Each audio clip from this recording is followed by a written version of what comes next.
Pekerja-pekerja di TVRI dan RRI yang sistem kontrak, katakan pada mereka ini efisiensi untuk kita semua. Lalu mereka tanya, kenapa saya di PHK? Lu tahu nggak bahwa ketika perut diisi tapi kepala tidak diisi, maka negara ini sedang memproduksi generasi buruh punya anak buruh, buruh punya anak buruh. Yang sekolah itu tidak berkualitas, makanya dipotong.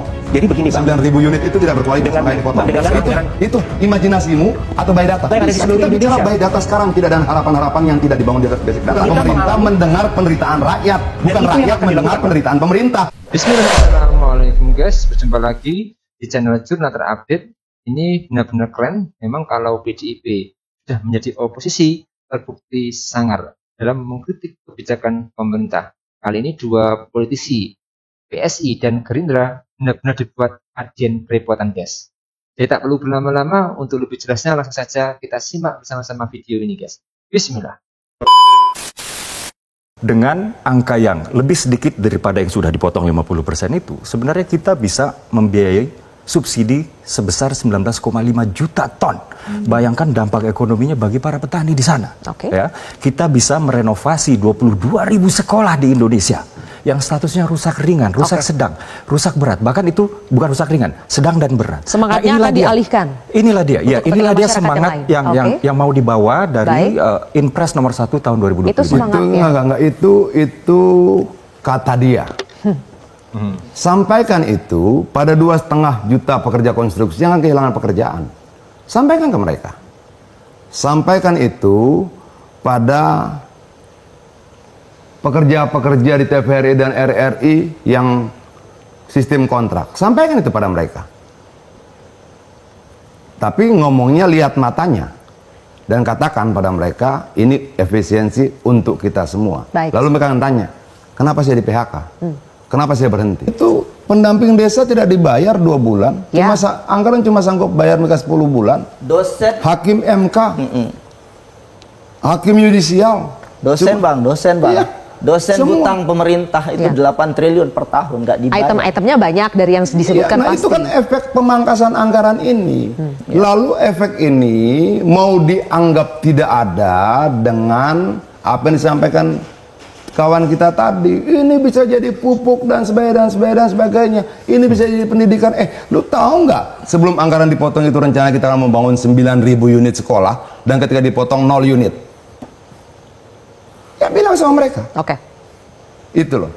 Lu tahu nggak bahwa ketika perut diisi, tapi kepala tidak diisi, maka negara ini sedang memproduksi generasi buruh punya anak buruh, buruh punya anak buruh. Baik, itu contoh-contohnya ya, dampaknya. Poinnya adalah tadi ada tata kelola yang buruk, kemudian juga ada panggung ambisi dari presiden. Mass media menyebutkan itu secara lantang. Coba Mas Asrio ditanggapi dulu, ada panggung ambisi, apakah ini hanya sekedar ambisi dari presiden? Mbak Zilvia, jadi pertama yang harus kita pahami adalah bahkan sampai hari ini sekalipun dan masih akan berlanjut dalam beberapa hari ke depan, diskusi dan raker antara KL dengan DPR RI itu masih akan terus berjalan. Di sini akan ada diskusi yang konstruktif maupun meluruskan hal-hal yang selama ini ternyata tidak benar. Seperti tadi contoh yang disampaikan, ada PHK dari salah satu atau beberapa karyawan yang RRI yang ternyata sudah diklarifikasi. Maaf Mbak, saya ralat. Itu tanggalnya itu berhenti tanggal 14. Sekarang tanggal berapa? 13. Besok sudah selesai. Beberapa hari ke depan. Karena Inpresnya mengatakan tanggal 14. Sehingga proses tersebut masih berjalan. Yang kedua adalah yang perlu kita pahami juga, ini baru memasuki tahap pemangkasan anggaran pemotongan. Yang kita sering lupa adalah setelah anggaran ini dipangkas dalam bentuk efisiensi ini, anggaran ini akan direalokasikan kembali ke dalam KL-KL. Untuk apa? Untuk program-program yang dapat menyentuh langsung kepada masyarakat. Karena balik lagi Mbak Zilvia, tugas utama daripada APBN ini adalah tadi, mendeliver program-program yang berkualitas yang dapat dirasakan langsung oleh masyarakat. Lalu kedua adalah yang perlu sekolah itu tidak berkualitas, makanya dipotong. Jadi begini Bang, 9.000 unit itu tidak berkualitas, makanya dipotong. Dengan segala hormat, efisiensi yang hari ini dilakukan akan di-reinject kembali untuk memperbaiki sekolah-sekolah yang ada di seluruh Indonesia. Kita bicara by data sekarang, tidak ada harapan-harapan yang tidak dibangun di atas basic data. Berarti ada 47.000 km jalan nasional dan 3.200 km itu rusak. Dan itu tidak penting. Sama sekali bukan seperti itu Bang Adi.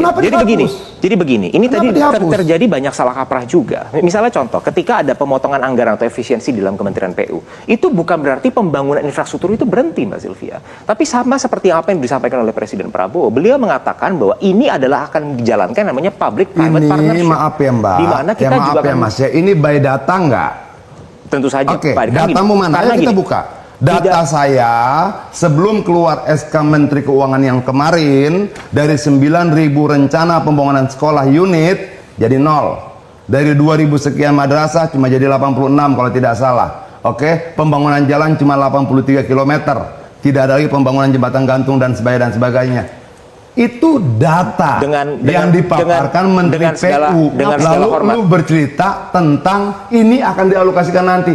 Kapan? Karena ini anggaran 1 tahun. Apa yang barusan disampaikan oleh Bang Adian itu merupakan salah satu bentuk cherry picking data. Bang Adian lupa ada sekitar 200 sampai 300 ribu sekolah yang juga memerlukan renovasi. Di mana anggarannya kalau kita tidak bisa merefocusing anggaran-anggaran tersebut. Jadi pada satu sisi kita memang dihadapi dilema, betul Bang Adian.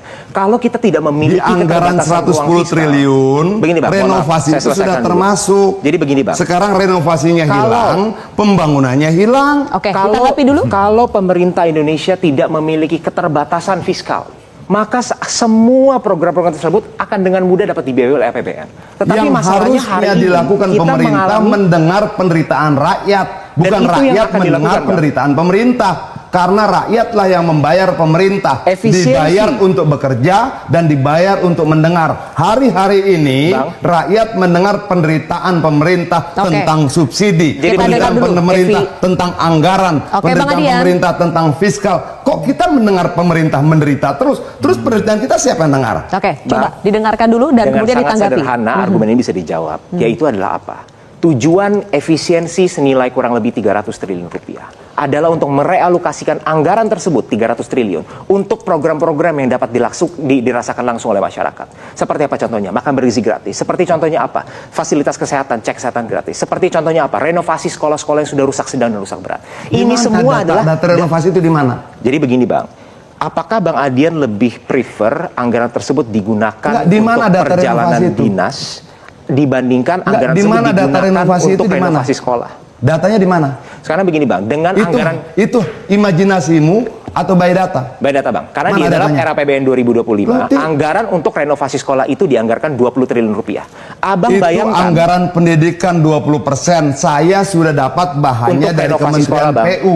Kementerian PU itu mitra kerja Komisi 5. Saya Komisi 5. Kalau 20 triliun itu Bang, dengan segala hormat, dengan jumlah sekolah yang rusak sedang dan berat, maka angka tersebut tidaklah cukup. Maka salah satu fokus realokasi anggaran tersebut adalah untuk memperbaiki sekolah, untuk memberi makan anak-anak Indonesia. Ada banyak logika-logika yang agak sulit kita terima. Misalnya kita lihat di satu sisi banyak kementerian lembaga yang dipotong, tapi di sisi lain ada kementerian yang mengangkat sejumlah staf sus baru. Mbak, ini asli ini membingungkan. Apakah itu termasuk logika yang tidak bisa diterima? Apa hubungannya menghapus ATK sama hilangnya jalan dan jembatan? Nggak ngerti kita.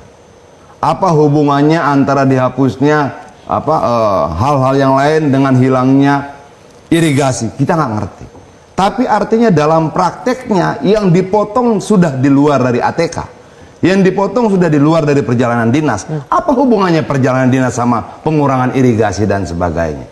Nggak ada kan? Kalian evaluasi itu nggak? Bahwa apa yang kalian omongkan dan apa yang terjadi itu tidak sama. Lalu kalian mau evaluasi itu nggak? Introspeksi itu enggak? Baik. Itu loh. Itu makanya terjadi kemarin rekonstruksi kembali anggaran-anggaran itu. Dan kemarin memang sudah naik. Kementerian PU dari 29 triliun menjadi 50 triliun. Rekonstruksi juga menandakan ada perencanaan yang tidak matangkah, Bang Adian? Lo jelas tidak matang dong, Mbak. Ada APBN 2024 disahkan untuk 2025. Baik. Oke, jatah PU 110 triliun, lalu keluar lagi pemangkasan, turun jadi 81 triliun, lalu keluar lagi Inpres, turun menjadi 29, lalu diprotes lagi, naik jadi 50 Bang Adian, saya harus berikan kepada Mas Uki. Republik naik turun gini, aduh. Silakan Mas Uki. Oke guys, jadi memang Presiden Prabowo Subianto menginstruksikan pemotongan dana APBN tahun 2025 sebesar 306,69 triliun. Pengeluaran kementerian dan lembaga yang dianggap mubazir sehingga dipangkas besar-besaran untuk melakukan penghematan untuk memberi makan bergizi gratis dan memperbaiki sekolah di Indonesia, guys. Namun pelaksanaannya ini tentu harus dikawal ketat dengan benar, jangan sampai malah ada yang jadi korban efisiensi. Jadi tadi saya suka dengan jabaran dari Bung Adian yang berbicara dengan by data, karena data adalah rujukan standar untuk membangun bangsa Indonesia, guys. Itulah luar biasanya Bang Adian.